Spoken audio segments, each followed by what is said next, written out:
वंदना जी, राजस्थान से। राधे राधे महाराज जी। महाराज जी, मेरा सवाल सरल भी है, पर इस सवाल के ने मुझे बहुत समय से परेशान कर रखा है। महाराज जी, जिंदगी में आगे बढ़ना एवं परिवार की तरफ अपनी जिम्मेदारियों को पूरा करना दोनों ही जरूरी है, पर अगर इनमें से किसी एक को चुनना पड़े तो हमें कैसे और क्या चुनना चाहिए जिससे दोष मुक्त व चिंता मुक्त रहें हम? नहीं, एक को चुनना पड़े बात बिल्कुल ठीक नहीं है। हम जैसे दो पैरों से ही यात्रा कर सकते हैं, दो नेत्र से ही हम स्वस्थता पूर्वक देख सकते हैं, ऐसे हम दोनों बात से अपना स्वार्थ और परमार्थ बना सकते हैं। अगर हम केवल परिवार में आसक्त होते हैं तो हमारी दुर्गति का कारण होता है, और अगर हम केवल परिवार त्याग करके भगवान की तरफ चलते हैं तो हमारा धर्म छूटता है। परम धर्म है भगवान का भजन, लेकिन ये धर्म है, आप किसी की पत्नी हैं, आप किसी के पति हैं, आप किसी के पिता हैं, आप किसी के पुत्र हैं, आपके विविध प्रकार के धर्म हैं, और इनका पालन करना भगवान की रुचि है। अर्जुन जी कह रहे हैं मैं सन्यास लेकर के भगवान से कह रहे हैं कि भिक्षा मांग करके भजन करूंगा, युद्ध नहीं करूंगा, पर श्री भगवान की रुचि है युद्ध कराना। कह रहे अपने कर्तव्य का पालन करो, क्योंकि क्षत्रियो छात्र धर्म में स्वयं से प्राप्त हुआ धर्मयुक्त युद्ध इस समय अनिवार्य है। पहले तो टालने की कोशिश की, भगवान स्वयं गए और प्रार्थना करी कि भाई हस्तिनापुर का राज्य आप ले लो। वैसे तो आपने पूरा वापस करने को बोला था, लेकिन हम कह रहे पूरा नहीं दे रहे हो तो हस्तिनापुर का राज्य आप ले लो, इंद्रप्रस्थ का राजा युधिष्ठिर जी को बना दो। तो उनका नहीं देंगे। भगवान ने कहा 5 गांव दे दो, सब राजा तुम बने रहो, 5 गांव प्रधान दे दो, हम बता देंगे 5 गांव। उनका 5 गांव की बात करो, सूजी अग्रे न केसवा, सुई की नोक भर नहीं दूंगा। तो भगवान ने कहा भी जबरदस्ती छीन लेंगे हम। तभी तो युद्ध प्रारंभ हुआ। वो जो अगर दे देते तो युद्ध की जरूरत क्या। भगवान की भी प्रार्थना उन्होंने जब नहीं सुनी तो धर्मयुक्त युद्ध है, तो भगवान ने कहा धर्मयुक्त युद्ध करना श्रेष्ठ है, संन्यास लेना नहीं। तो वही बात हम आपको कह रहे हैं कि अगर एक चुनने की बात आएगी तो फिर गड़बड़ हो जाएगा। हमको दोनों को मिला के चलना है। भगवान ने युद्ध के लिए आज्ञा करी और कहा मां मनुस्मर युद्ध च, मेरा स्मरण करते हुए युद्ध करो। तो चुनना तो परमात्मा को ही है, सब में वही विराजमान है। पर हम गृहस्थ धर्म में हैं तो गृहस्थ धर्म का त्याग भी धर्म विरुद्ध है, तो हमें त्याग नहीं करना। तो हमें क्या करना है, हर कर्म को भगवान की पूजा बना लेनी है। रसोई में हम जो कुछ बना रहे हैं, अगर हमारे अंदर भाव हो गया कि भगवान का भोग लगाना है तो वो रसोई यज्ञ हो गई। अगर मुझे पाना है तो वो पूजा नहीं हुई। तो जो चीज बनाई हम 2 कदम बढ़कर भगवान को अर्पित कर दिए तो पूरी रसोई पूजा हो गई, यज्ञ हो गई। अब जो आप पाओगे यज्ञावशिष्ट हो गया। अब आप व्यापार करने जा रहे हो, 8 घंटे व्यापार किए, और ये आपके अंदर भाव कि पूरा परिवार भगवान का है और उस परिवार के पोषण के लिए रुपए की जरूरत है, रुपए के लिए हम व्यापार कर रहे हैं। इसलिए 8 घंटे व्यापार करने पर जो भी समय हमारा भगवान ये 8 घंटे गया मैं आपको अर्पित करता हूं, और बीच बीच में नाम जब, उसका व्यापार भजन बन गया। हर कार्य भजन हो सकता है। भजन का मतलब ये नहीं कि सब कुछ त्याग करके हम कहीं एकांत गुफा में बैठेंगे जाके। सबका अपना कर्तव्य है।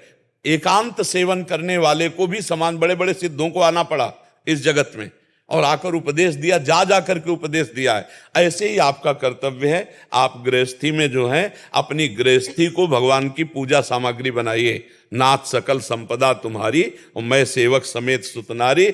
चयन नहीं करना, वो वही हो रहा है जिससे आपका परम मंगल होगा, जो गृहस्थी भी मंगलमय हो जाएगी और उसी से भगवान की प्राप्ति हो जाएगी। किसका प्रश्न है, आप समझ पा रहे हैं? महाराज जी, कभी कभी ये लगता है कि परिस्थिति ऐसी आ जाती है कि आपको एक चुनना ही पड़ता है। नहीं, ऐसी हमें बताओ परिस्थिति, बताओ आप हमें परिस्थिति बताइए कि ऐसी परिस्थिति में जिसमें भगवान को छोड़कर संसार को चुनना पड़े।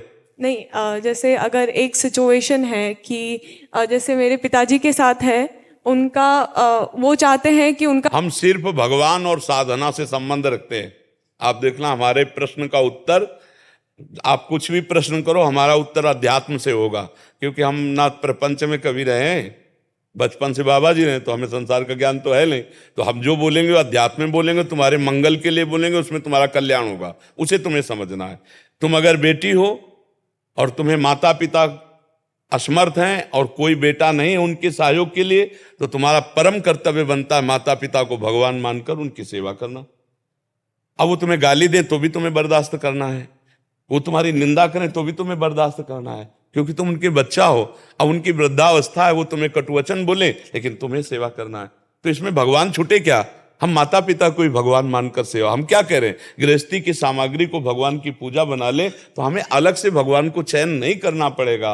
हमारी माँ में ही भगवान है, हमारे पिता में ही भगवान है, हमारी पत्नी में भगवान है, हमारे पति में भगवान है, हमारे पुत्र में भगवान है, और हम उन्हीं भगवान की सेवा के लिए व्यापार नौकरी किसानी करते। कोई समस्या नहीं है, समस्या केवल दिमाग की कमजोरी है। जो भी समस्या है वो दिमाग की कमजोरी। आप बोलो ना, क्या छोड़ना पड़ेगा आपको? जैसे अगर काम की वजह से बाहर जाना पड़ता है तो अगर बैंगलोर या फिर अहमदाबाद ऐसी कोई भी जगह जाए तो वहाँ से वो सब चीज़ें नहीं हो सकती जो हम लोग करना चाहते हैं अपने परिवार के साथ। तो हम अगर बराबर के लिए बंगलोर जा रहे हैं तो हम वहाँ एक किराए का कमरा लेंगे और रहेंगे और अपने माता पिता को साथ रखेंगे।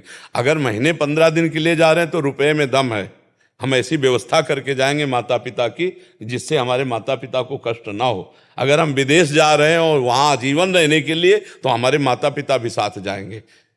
ये तो सद्भावना रखनी पड़ेगी ना।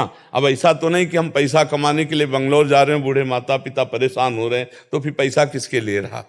हमें विचार करना पड़ेगा। आप रहेंगी ना कहीं तो वहाँ अपने माता पिता को भी रखेंगे, अपनी पोजीशन थोड़ी देखनी है।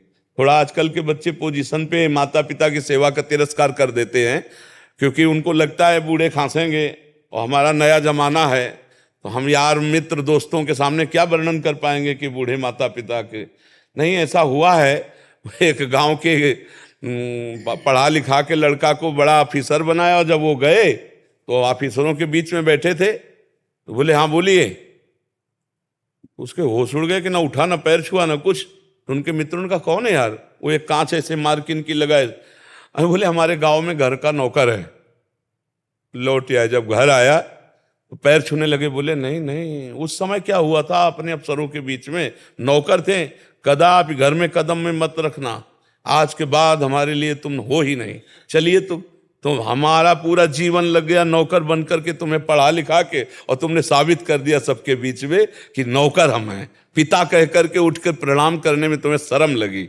तो आजकल कुछ ऐसी नई सोसाइटी है, नए बच्चे हैं, उनको लगता है बूढ़े बाड़ों को कहाँ खांसते हुए हम लिए घूम लेंगे। तो हमें लगता है अगर ऐसी सोच हमारी ना हो तो जहाँ हम जिएंगे वहीं हमारे माता पिता जिएंगे, क्या फर्क पड़ता है? महाराज जी, अगर जहाँ वो रहे हैं माता पिता, उन्होंने भी बनाया है अपना सब कुछ, तो वो उस आशियाने को नहीं तोड़ना चाहते और वहां से नहीं निकलना चाहते। जी, तो तो उनकी व्यवस्था, अगर वो चलने फिरने लायक है तो उनकी अर्थ से व्यवस्था कर दी जाए और कमाइए। और जब चलने फिरने लायक ना हो तो अर्थ की प्रधानता न रख करके माता पिता की सेवा की प्रधानता रखे। हम बंगलोर न जाकर जहां माता पिता वहीं देखते हैं। जरूरी है कि अमेरिका में पैसा मिलेगा, जरूरी है बंगलोर में ही मिलेगा? अरे कम मिलेगा, लेकिन हमारे माता पिता की सेवा बनेगी तो आसपास नौकरी देख लेते हैं। पढ़ा लिखा आदमी हो, आजकल तो घर बैठे कंप्यूटर से पैसा कमाए जा रहे हैं, बंगलोर जाने की ज्यादा जरूरत नहीं है। किसी किसी नौकरी में किसी किसी को वो व्यवस्था मिल जाती है, हर नौकरी में नहीं होती। पर बच्चा भगवान का आश्रय लेकर माता पिता की सेवा की बात रखोगे तो भगवान व्यवस्था ऐसी कर देंगे कि आपके माता पिता की भी सेवा होगी और आपको भी परेशानी नहीं होगी, क्योंकि भगवान सर्व सामर्थ्यशाली। मुझे ऐसा लगता है बच्चा, अगर आप अपने माता पिता पर प्यार करोगी तो भगवान आपका सहयोग करेंगे। आप देख लेना, आप देख लेना। आप निगेटिव से मत लीजिए, पॉजिटिव लीजिए, भगवान आपका सहयोग करेंगे। हम कह रहे हैं तो इस बात को देखना, आप इस बात को जीवन में देखना, भगवान का भरोसा करो कि मुझे माता पिता की सेवा का सौभाग्य ऐसा जो मिला है ये चूकने ना पावे, तो व्यवस्था भगवान कर देंगे। बहुत सर्व सामर्थ्यशाली भगवान है। माता पिता को श्रवण कुमार ने कांधे पे बैठा के तीर्थ यात्रा कराई, तो हम कह रहे ना करो तो भैया चारपाई पे बैठ के उनके चाय भोजन की व्यवस्था करते रहो। लघुशंका उन्हीं के कपड़ों में की है, चाहे जितने बुद्धिमान बनते हो। जब बच्चा थे तो लघुशंका उन्हीं के, अब वो वृद्ध हो गए हैं, अब हम उन पर घृणा करें कि बैठे बैठे हक देते हैं, लघुशंका कर दे। अब हमारा नंबर है, अब हमारा नंबर है कि हम बैल की तरह मेहनत करके कमाएं और अपने माता पिता को नए कपड़े पहनाएं, अच्छा भोजन पहनाएं, उनकी सेवा करें। ऐसे सेवक को अलग से कहीं मंदिर जाने की जरूरत नहीं, भगवान की प्राप्ति इसी से हो जाएगी। हमारी बात समझ लो, अलग से मंदिर जाओ या ना जाओ, अपने बड़े बूढ़े माता पिता की सेवा कर लो, भगवान की प्राप्ति हो जाए। कह दे प्रमाण भाई कि आप कह रहे हो तो प्रमाण। तो प्रमाण आज भी महाराष्ट्र में जो भगवान विट्ठल खड़े हैं ना, वो माता पिता की सेवा से आकर के दर्शन देने के लिए आए थे। वो विट्ठल भगवान को भी ईंट फेंक दी कि आप खड़े हो जाओ, पहले सेवा हम कर लें तब आपके दर्शन करेंगे। वैसे शुद्ध नाम भगवान का इट्ठल है, पर प्यार से विट्ठल कहते हैं। ईंट पे खड़े हैं ऐसे भी आज, माता पिता की सेवा के प्रभाव से। तो इसलिए बहुत सुंदर बच्चा, आप अपने माता पिता की सेवा का भावना पुष्ट करो, भगवान उसको पूरी करते हैं। अश्विनी जी, राधे राधे गुरु जी। हिमाचल से। गुरुदेव, राधा वल्लभ श्री हरिवंश। गुरुजी, मैंने गुरु मंत्र दीक्षा ले ली है, परंतु जिस प्रकार से मुझे मंत्र दीक्षा मिली है, मुझे उसमें संशय है। जो हमारे गुरुदेव हैं, मेरी दीक्षा लेने पर के पूर्व उनका शरीर छूट चुका था, और जो मुझे मंत्र मिला है वह किसी अन्य के मुख द्वारा उनके शरीर में आई हमारे गुरुदेव की पौन या हवा के द्वारा मिला। पता नहीं महाराज जी क्या लिख रहे हैं कि उनके शरीर में कुछ आवेश आया, किस दूसरे के क्या? उनको हवा आती है जैसे ना, हवा तो हमें नहीं, हवा को आती है कि उनका, वो बोलते हैं कि मेरे में शुभ रूप आता है उनका, उनके थ्रू मिला है। आत्मा का कहते हैं, आत्मा इससे आती है उनके। भूत प्रेत आत्मा ऐसे नहीं, भूत प्रेत नहीं, गुरु जी की आत्मा। गुरु जी की आत्मा उनमें आती है, जो आगे गद्दी पे बैठते हैं महाराज जी ने। तो फिर उसमें संशय क्या है? इनको डाउट है कि मैं अभी गुरु किनको मानूं, जिनकी आ रही है उनका या जिन्होंने दिया है उनका। अब यही तो समस्या है डबल। बहुत संशय में कह रहे, मतलब अभी दोस्त दर्शन। यार बहुत ही प्रपंच है, भगवान की लीला बहुत ही विचित्र है। तुम्हें जो नाम मिला उसमें तो संशय नहीं है? नहीं, नाम नहीं, संशय नहीं, उसमें संशय नहीं है। नहीं है ना? उस नाम को जपो और ऐसी भावना करो कि भगवान ही सबके गुरु हैं, भगवान ही सब रूपों में विराजमान है। तो आत्मा और उसके ऊपर हवा और सबका कोई दबाव नहीं पड़ेगा। सब में गुरुर् ब्रह्मा गुरुर्विष्णु गुरुर्देव महेश्वरः गुरु साक्षात परब्रह्म तस्मै श्री गुरु। जो गुरु है ना, वो कोई व्यक्ति नहीं होते। जो व्यक्ति है ना, वो कभी गुरु नहीं होता। गुरु भगवान होते हैं। हम सब भगवान के ऑफिस हैं, भगवान की ऑफिस है। हम सब भगवान के पोस्टमैन हैं। वास्तविक गुरु भगवान ही है।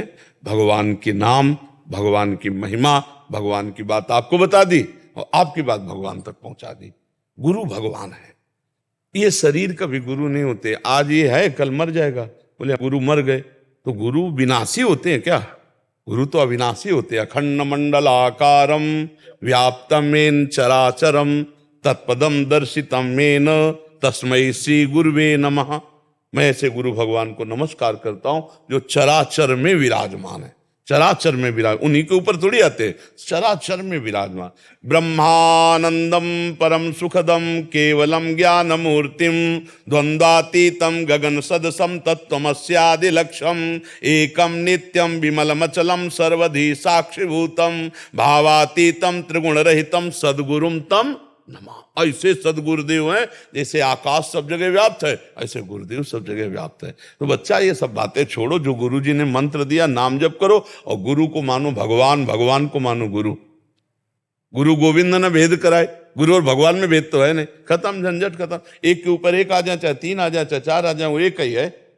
बात इतना मान लो, एको ब्रह्म द्वितीयो नास्ति, वही गुरु है भैया। और को ये सब प्रपंच की बातें छोड़ो कि उनके ऊपर वो चढ़ जाते हैं, उनके ऊपर वो चढ़ जाते हैं। कोई चढ़ता उतरता नहीं।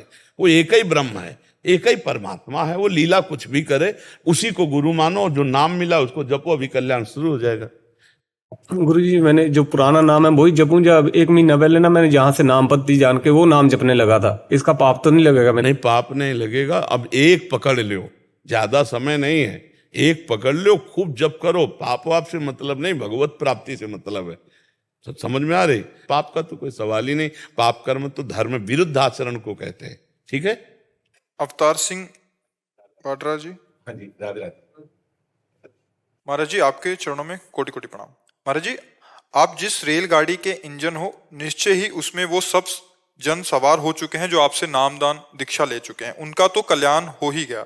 महाराज जी, क्या आपके वो जन जिनको आपने अपने दोस्त के रूप में स्वयं स्वीकार किया है, क्या उनको भी इसी जन्म में कल्याण हो जाएगा? क्या उनकी भी सीट रेल? देखो, हमारी स्वीकृति से आपका कल्याण नहीं होगा, आपकी स्वीकृति से कल्याण होगा। हमारी जो चले ना, तो हम तो, आप हमारे हृदय को या किसी भी संत हृदय को तौल नहीं सकते। जब आनंद की उफान आती तो ऐसे लगता है सबका कल्याण हो, जो सब इस आनंद को प्राप्त करें। जैसे आपको कोई अच्छी वस्तु लगेगी तो आपके जो प्रियजन होंगे तो आपको लगेगा ना उनको भी चखाएं। तो हमारा पूरा विश्व प्रियजन है, पूरा विश्व। संतों का जो आत्मा होता है ना, विश्वात्मा होते हैं संत, क्योंकि भगवान विश्वात्मा है। तो भगवान में अभेद स्थिति होती तो विश्वात्मा होते हैं। हमारी तो स्वीकृति है कि सबका कल्याण हो जाए, लेकिन आपकी स्वीकृति हो जाए तो आपका कल्याण हो जाए। हम तो सबको अपना मित्र मानते हैं, हमारा शत्रु तो कोई है ही नहीं। सब हमारे प्रिय हैं, सब हमारे मित्र हैं, सब हमारे प्रीतम हैं। पर आप मानो ना तो आपका कल्याण हो जाए। हमारे मानने से, आपके मानने से होगा, स्वीकृति आपकी होगी। द्रोणाचार्य जी ने मना कर दिया एकलव्य को, लेकिन उसने मान लिया, गुरु मान लिया, और एकांत में जाकर के पार्थिव श्री विग्रह तैयार किया मिट्टी का, और रोज प्रणाम करता, प्रत्यंचा चढ़ाता, और ऐसा धनुर्धर बना कि सर्वश्रेष्ठ आशीर्वाद अर्जुन को मिला था। वो भी आश्चर्यचकित हो गए ऐसी हस्तलाघव देख करके। कुत्ता भूखा, भूखने मात्र में बाण से उसका मुंह भर दिया, कहीं भी घाव नहीं और कहीं भी रक्त स्राव नहीं। तब उन्होंने कहा, धन्य है तुम्हारे गुरु को जो ऐसी शिक्षा दी। कौन है गुरुदेव? तो उनका गुरुदेव हमारे द्रोणाचार्य हैं। तो उन्होंने तो मुझे सर्वश्रेष्ठ धनुर्धर कहा था, और मैं स्वयं निश्चित करता हूं कि मैं तुम्हारे हस्तलाघव के बराबर नहीं हूं। तब वो वचन सिद्ध करने के लिए कि सर्वश्रेष्ठ धनुर्धर अर्जुन ही रहे, एकलव्य का अंगूठा मांग लिया और दे दिया, क्योंकि सारा खेल अंगूठे से होता है धन। लेकिन धन्य है उसकी स्वीकृति, क्योंकि धनुर्विद्या बिना प्रगट में सिखाए कैसे सीख सकता है। लेकिन स्वीकृति इतनी जोर की कि गुरु तत्व है वो उसके हृदय में जागृत होकर एकलव्य के, और संपूर्ण धनुर्विद्या का ज्ञान उनको प्राप्त हो गया। तो स्वीकृति एकलव्य की, ना कि द्रोणाचार्य की। समझ में आए ना? तो स्वीकृति शिष्य की, ना कि गुरु की। अगर संत कहते हैं आप सब मेरे प्राण हो, और आप स्वीकार नहीं करते हो कि संत मेरे प्राण हैं, तो बात नहीं बनेगी। हम आपको बोल रहे हैं, आपने स्वीकार किया, वचनम कर्ष्येतौ में, जो आप बोलोगे वही करेंगे। हो गया, खेल हो गया, बात बन गई, माया चक्र से निवृत्ति हो गई। मात संगस तो दुर्लभ हो, लेकिन अगम्यो, अगम्यो शब्द लिख दिया गया बीच में, और आगे लिखा गया अमोघस्य। मात पुरुषों का संग मिलना बड़ा दुर्लभ होता है, लेकिन मिल भी जाए तो निर्वाह करना कठिन होता है, क्योंकि उनकी आज्ञा का पालन करना कठिन है। और अगर आज्ञा पालन कर ले गए तो अमोघस्य, निश्चित भगवत प्राप्ति हो जाएगी। तो जो ये संतों का करुणामय स्वभाव होता है, अपने हृदय की गुह्य बात को जो वर्षों में प्राप्त किया है वो सेकंड में दे देते हैं। तो लोग उसकी कीमत ना समझने के कारण उसको गहराई से नहीं पकड़ते हैं, और गहराई से ना पकड़ने के कारण उसका मनन चिंतन ना होकर के आचरण में नहीं उतरा तो वो व्यर्थ चला जाता है। वो बस बहुत ये हुआ, यहाँ से सुन करके आपने दूसरे को सुना दिया, वो लेकिन लाभ नहीं मिल पाएगा। और जब अगर कीमती बात समझ में आ जाए कि हो ये बात तो इन्होंने 10 वर्ष साधन करने के बाद प्राप्त किया है और मुझे 1 सेकंड में दे रहे हैं, तब बात समझ में आवे। यदि महत्व बुद्धि हो जाए तो तात स्वर्ग अपवर्ग सुख धरी तुलाय कंग तूलन ताय सकल मिली जो सुख लव सत्संग। लव मात्र के, क्षण मात्र के समय के सत्संग से ना तो मोक्ष को बराबर समझा गया है, ना स्वर्ग को, ना मृत्यु लोक के भोग को। क्यों? क्योंकि उन्होंने वर्षों में जो अनुभव किया वो सेकंड में बता दिया। पर आजकल दिमाग में हमारे महत्व वस्तु का तब आता है, भले वो नकली वस्तु हो और दाम अच्छा दे के आए हो ना, तो आप बहुत प्यार से रखेंगे। पकड़ में ना आने के कारण वो लाभ नहीं मिल पाएगी। संसार महत्व तब देता है जब उसका कुछ खर्चा होता है, या कोई साधक बहुत भटका हुआ है और उसको जब ये बात मिलेगी तो अमृत की तरह पकड़ लेगा कि अरे मेरे जीवन का अमृत। तो संत के वाक्य यदि पकड़ ले तो संतों का पूरा पावर वाक्य में होता है, उनकी वाणी में होता है। संत वाणी वही हमारा निस्तार करती है। अब उसको पकड़ ले तो बात बन जाए। हम तो सबको दोस्त मानते हैं, मित्र मानते हैं, हमको मित्र मान लो तो बात बन जाए। मित्र का मतलब कुपंथ निवारी सुपंथ चलावा। मित्र का लक्षण क्या है? जो कुपंथ से हटा के सुपंथ में चला दे। आजकल मित्र उसे बनाया जाता है जो सुपथ से हटाकर कुपंथ में चला दे, शराब पिला दे, बेविचार करवा दे, गंदे नशा सिखा दे। लेकिन दोस्त वास्तविक वही है जो अधर्माचरणों से हटाकर भगवान के सत्य मार्ग में लगा दे। ऐसे दोस्त तो संत ही जन होते हैं। जी। प्रशांत भारद्वाज जी हरियाणा से। राधा वल्लभ श्री राधा वल्लभ श्री हरिवंश। महाराज जी, आप जिस स्थिति में निरंतर स्थित रहते हैं उसका कृपा करके कुछ परिचय दें, और मेरे जैसे अधम उस स्थिति को, प्रेम को कैसे। हम केवल इतना जानते हैं कि अगर जिह्वा से नाम चलाते रहो तो कोई भी स्थिति ऐसी नहीं जो ना आ जाए। और रही स्थिति की बात कि हम अपनी बतावें आपको, तो हम आपको एक गुलाब जामुन पवाते हैं, आप बताओ कैसा है, तो आप कहोगे मीठा है। फिर पूछेंगे कैसा है, तो आप कहोगे बहुत मीठा है।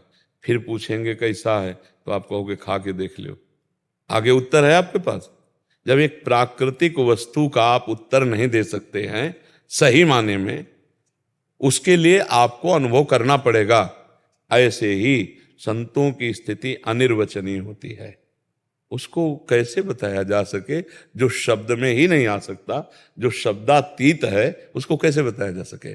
हाँ, उसका साधन बताया जा सकता है। आप नाम जप करो, शास्त्रों का स्वाध्याय करो, ठाकुर सेवा, समाज सेवा करो, और अपने आचरणों को पवित्र रखो, तो स्थिति आगे बढ़ना शुरू हो जाएगी। हमारी क्या स्थिति है सही पूछो तो हमको भी पता नहीं, हमारे गुरुदेव जाने। हेले, हमारी क्या स्थिति है हमारे गुरुदेव जाने या इष्ट देव जाने। भाई इतना जरूर है कि उनके भरोसे पे है। जैसे आप कहें ना आपकी गाड़ी पे है, ऐसे हम गुरुदेव की गाड़ी पे है, भरोसे पे है। अब और तो कुछ है ले डिब्बे में क्या दम है, डिब्बे का कनेक्शन इंजन से है, बस इतने ही दम है। डिब्बे में कोई इंजन थोड़ी लगा हुआ है, पर इंजन से ज्यादा ढोता है डिब्बा। नहीं, इंजन में 2 ही 4 लोग होते हैं और डिब्बे में 70 80 100 तो होती होगी।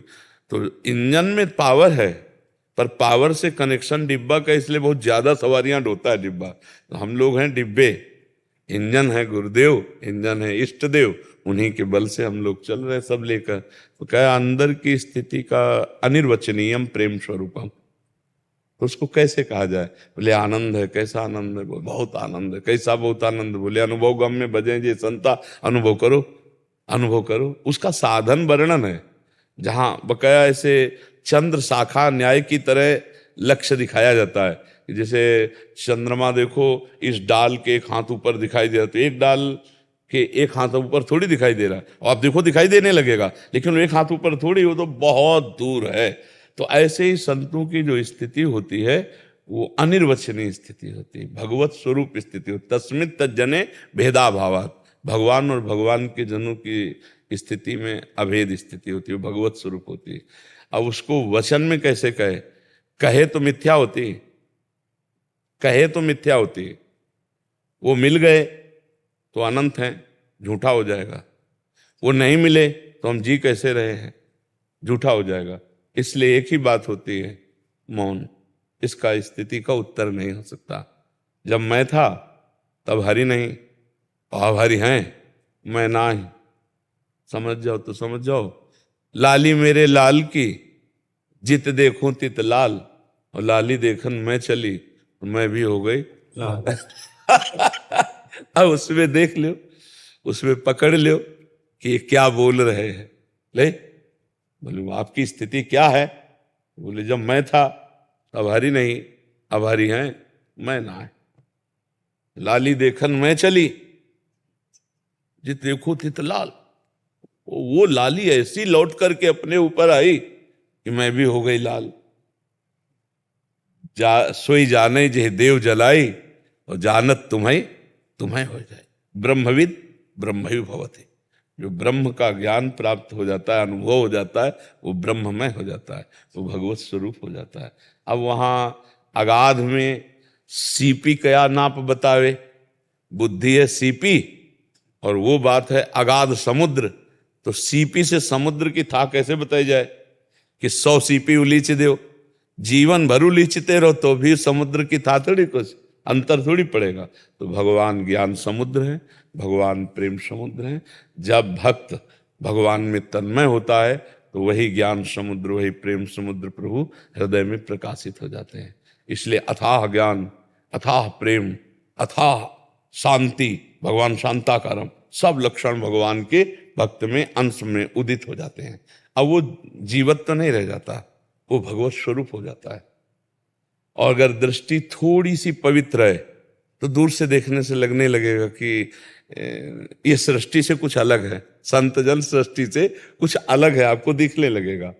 एक अलौकिक प्यार, एक अलौकिक शांति, एक अलौकिक सुंदरता, एक अलौकिक अपनापन।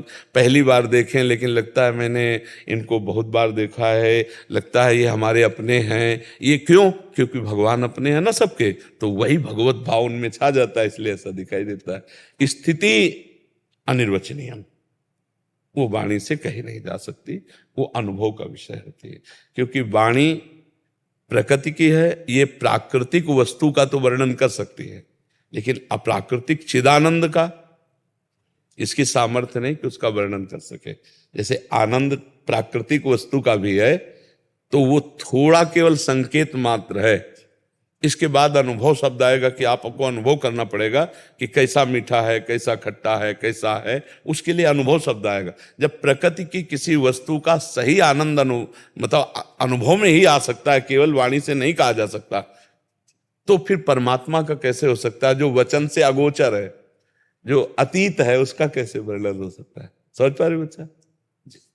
महाराज जी एक बात और, जब भी ग्रहण वालों की बात आती है या ग्रहण की या फिर ग्रह वालों की बात होती है कोई भी, तो साथ ही मतलब वो पंक्तियां घूमती हैं अंदर। ये कह रहे हैं ग्रहण लगते हैं तो ग्रह आदि की बात आती है, तो साथ में इनकी कुछ मन क्रम वचन शुद्ध सकल मत हम श्रीहित हरिवंश उपासी, ये वाली पंक्तियां घूमते हैं कि हम वो एक दृढ़ता रहते कि हम, तो परेशानी क्या है बच्चा? कि अभी बात वो वाली माने, वो भी सत्य लगता है और ये भी नहीं, दो सत्य नहीं होते हैं। दो सत्य, दो चंद्रमा जब आंख ठीक नहीं होती तब दिखाई देते हैं। चंद्रमा तो एक ही, सत्य तो एक ही है। जब दो सत्य चंद्रमा दिखाई दे तो ऑपरेशन की जरूरत होती है, नहीं होती कि आंख में मोतिया बिंद हो गया है, नहीं हो गया, तो बोले चंद्रमा का है, अंगुली का है, बोले दो सत्य नहीं, सत्य तो एक अंगुली है, तुम्हें दो दिखाई, तुम्हारे नेत्र खराब हो रहे हैं। जब हम मन क्रम वचन त्रिशुद्ध सकलमत, तो हमें उधर देखना ही नहीं ना। हमें जब बिहारी जी की तरफ जाना तो छठी करा के हमें किलोमीटर नहीं गिनने हैं, और अगर गिन रहे हो तो पागल ही हो। यात्रा बिहारी जी की है और किलोमीटर गिन रहे हो, छठी करा वाले, आगरा वाले, दिल्ली वाले, तो बेकार ही समय तो नष्ट कर रहे हो। जाना बिहारी जी की तरफ, तो इधर का परिचय प्राप्त करो, और इधर लेट के भी चलोगे तो पहुंच जाओगे, और इधर जिंदगी भर दौड़ते रहो तो बिहारी जी नहीं पहुंचो, क्योंकि दिशा गलत है। आप समझ रहे हो बच्चा? जब हमारा मार्ग प्रिया प्रीतम का है, त्रिशुद्ध सकल मत हम श्रीहित हरिवंश उपासी, अब हमें किसी की मानना ही नहीं, किसी की तरफ देखना ही नहीं। कोई कुछ कर रहा है, कोई कुछ कर रहा है, कोई कुछ कर रहा है, भगवान का माया खेल है। हमको क्या करना है? बस हमको ये देखना है, हमें किसी की नहीं सुननी, अपने आचार्य अपनी वाणी के अनुसार चलना है, तो हम लक्ष्य में पहुंच जाएंगे। ठीक है जी। ऋषभ दास जी, माँ बनखंडी देवी शक्तिपीठ जालौन से। राधे राधे महाराज जी। महाराज जी, जाप 3 प्रकार के आप सभी संतजनों व गुरुजनों द्वारा बताए गए हैं, उनमें से जो जाप श्रेष्ठ बताया गया है, उनमें जीव की क्या स्थिति रहती है, वो जाप कैसे करना चाहिए? अगर आप पहले को वाचिक जाप है उसकी निरंतरता में लाए तो उपांशु में आएगा। उपांशु में जिह्वा का अग्रभाग तालू के ऊपर के दांत के जबड़े पे होती है, जिह्वा का अग्रभाग ऐसे होता है। फिर यही स्थिति शांत हो जाती है, स्थिति यही रहती है। अब वो सामने मंत्र होता है और उसी का अंदर से सुनना होता है, उसी का देखना होता है, लेकिन कोई हलचल नहीं होती। जैसे अभी आप देख रहे हैं, ये मानसिक स्थिति का जब है, कोई हलचल नहीं किसी भी तरह की, पर एक क्रम से होता है। पहले वाचिक जप के द्वारा यद जिह्वागे वर्तते नाम तुभ्यम, इस कोटि का नाम जप होना चाहिए कि हमारी वृत्ति नामाकार होने लगे। फिर उपांशु में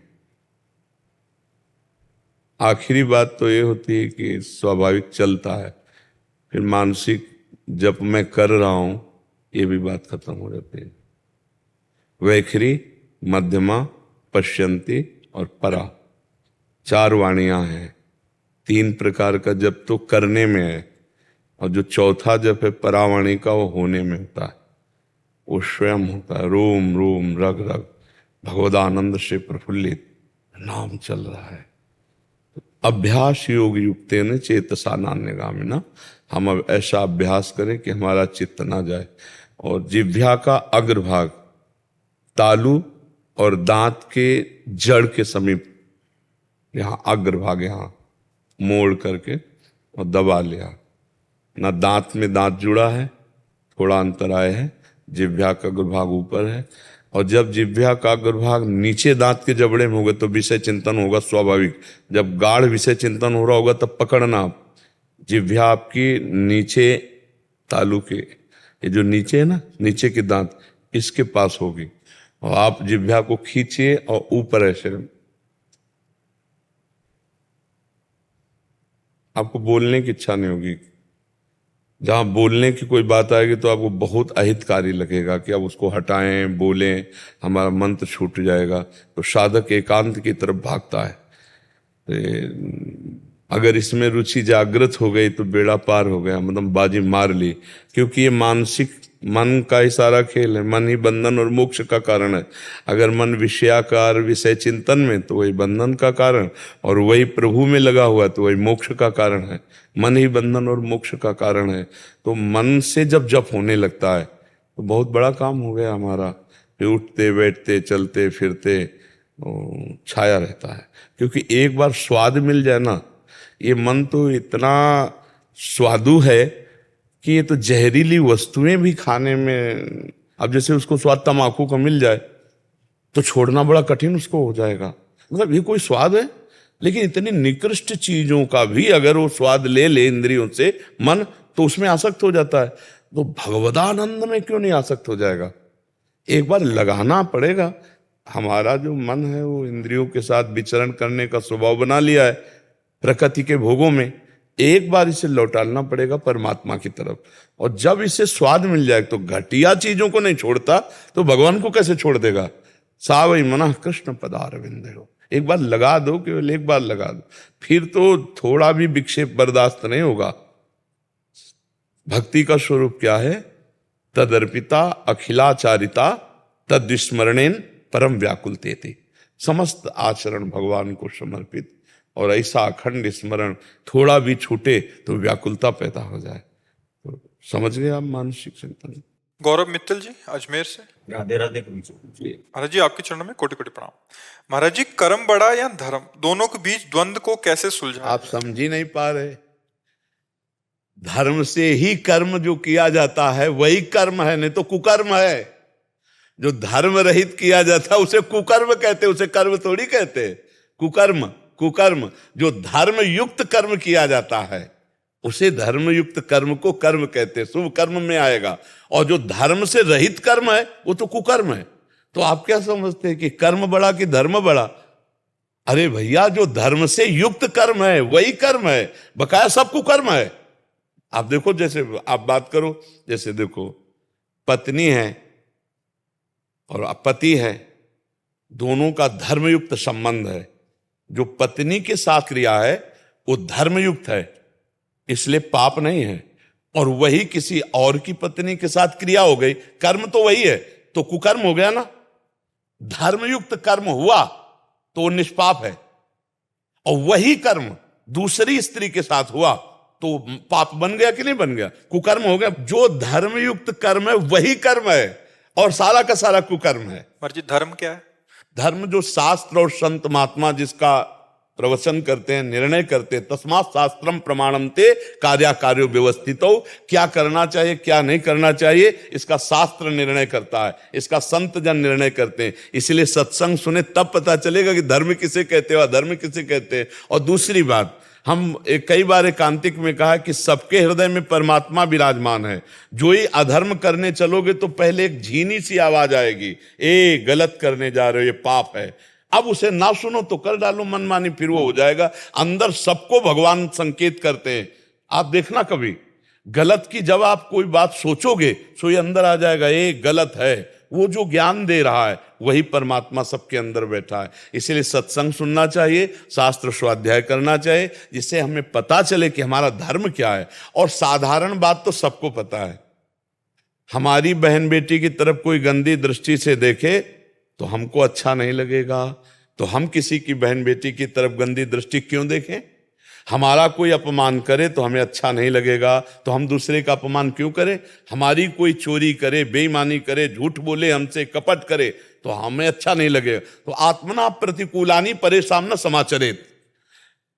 कुछ बातें तो ऐसी हैं जो स्वाभाविक आपको पता है, लेकिन आप अपनी बहन को बहन समझते हैं, दूसरे की बहन की तरफ दृष्टि गंदी डाल देते हैं। आप अपने तो ईमानदारी का व्यवहार चाहते हैं दूसरे से, लेकिन दूसरे के साथ बेईमानी करने में आप चूक नहीं करेंगे। ये जो गलतियां हैं यही कुकर्म है।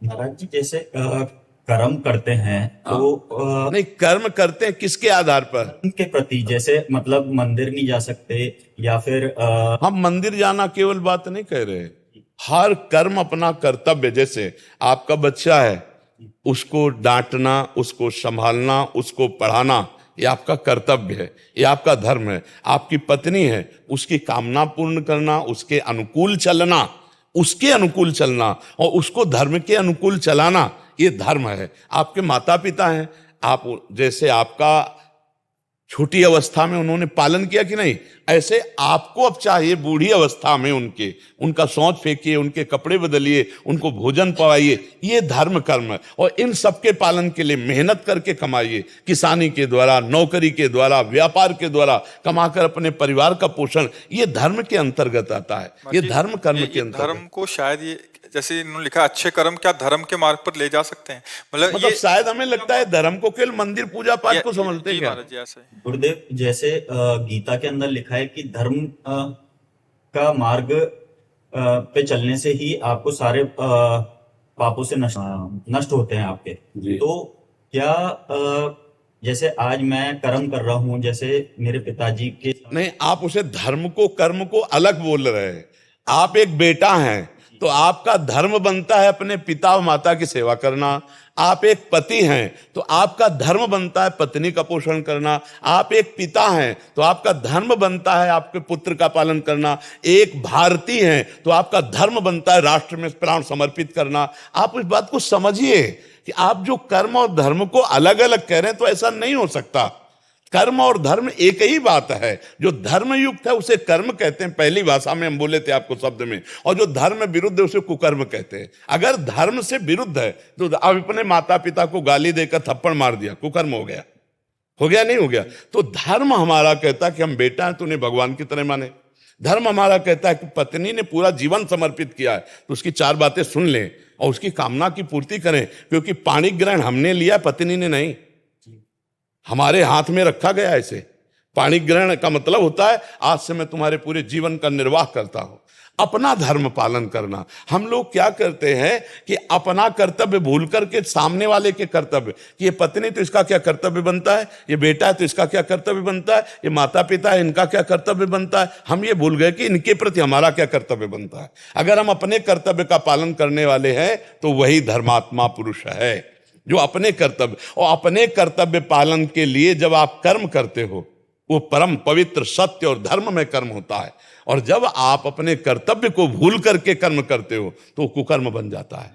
समझ पा रहे हैं आप? महाराज जी धर्मयुक्त कर्म करने जी का फल क्या ये हो सकता है कि संत संग से प्रभु की प्राप्ति का मार्ग मिल जाना? बिल्कुल बिल्कुल। धर्मो रक्षति रक्षिता, उसके कदम कदम पर धर्म रक्षा करेगा और उसे संत संग मिलेगा, उसे शास्त्र स्वाध्याय की बातें मिलेंगी और भगवान के मार्ग में जाएगा। धर्म उसे भगवान तक पहुंचा देगा। और अगर वो धर्म रहित कर्तव्य कर्म छोड़ करके कर्म करता है तब वो तो पापाचरण, वो तो भ्रष्ट होता चला जाएगा, नष्ट होता चला जाएगा। और सबसे बड़ा धर्म है मनुष्य धर्म। ये समाज का कर्तव्य है। हमारे द्वारा कोई भी समाज में दूषित वातावरण न पैदा होने पावे। हम मनुष्य हैं, पशु नहीं हैं। कहाँ देख रहा है समाज? ड्रग्स पी रहे हैं, हुक्का पी रहे हैं, शराब पी रहे हैं, ये girlfriend boyfriend live in relation गंदे गंदे आचरण कर रहे हैं। ये कहाँ कुकर्म में जा रहे हैं? ये धर्म है? ये कर्म तो हो रहे हैं उनसे, लेकिन कौन से कर्म हो रहे? कुकर्म हो रहे हैं। धर्म आचरणों का त्याग हो रहा है।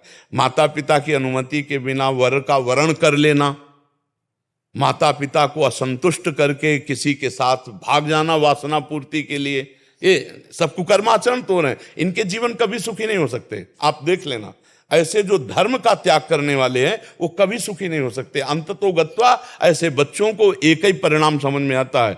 देख रहे हैं समाज को, आप देख रहे हैं इसीलिए हम कह रहे शास्त्र और धर्म के द्वारा जो कर्म किया जाता है वही कर्म है, नहीं कुकर्म है वो कुकर्म सत्यानाश कर देगा, सर्वनाश कर देगा, बहुत बुरी तरह जीव का पतन हो जाता है, बहुत बुरी तरह। इसीलिए बहुत संभल कर धर्मयुक्त आचरण करे। ये जो बच्चे आजकल नहीं है ना कि 4 दिन का परिचय है बॉयफ्रेंड से और 20 साल तुम्हारे मम्मी पापा तुम्हें पढ़ाए लिखाए खवाए पियाए और 20 मिनट में तुम उनको ठुकरा के चल दिए, वो 4 दिन का आंख मिलाने वाला लड़का तुम्हारे जीवन को जानता है, तुम्हारे जीवन का निर्वाह कर देगा, केवल वासना की पूर्ति। इसके बाद देखना फटे कपड़े की तरह तुम्हारा जीवन हो जाएगा। जो आज के बच्चे मदान धो करके मनमानी आचरण करते हैं, देखो कुछ कलयुगी माता पिता की बात हम नहीं कहते, नहीं कोई भी माता पिता अपने बच्चे को ऐसी जगह जाने देगा जहां वो सुखी रहे। हमने देखा है कर्जा लेकर अपनी बेटी का ब्याह करते हुए, कर्जा लेके। आप सोचो तुम्हारे जाने, तुम तो सुखी होगी वहां, खाओगी पियोगी बहू बन के रहोगी और वो वर्षों कमाकर तुम्हारे लिए पैसा भरेगा, वो माता पिता तुम्हारा अमंगल करेगा। 4 दिन का वो लड़का जिससे तुमने आंख मिलाया और उसके कारण तुम उन दयालु माता पिता जो तुम्हारे जीवन को सुरक्षित रखने वाले, उनका अपमान करके अवहेलना करके रोते छोड़कर चल, ऐसे ऐसे माता पिता देखें जो पगड़ी उतार करके बच्ची के चरणों में रख रहे हैं, मेरी बात मान जा। अब इसके बाद वो ऐसे पैर मारती पगड़ी में, तब अब वो समय जब उसको पैर मारेगा तब माता पिता नहीं होंगे, तब माता पिता नहीं होंगे, फिर जो दुख होगा उस समय वो तो पगड़ी उतार के रखने लायक किसी के सामने नहीं रहेगी।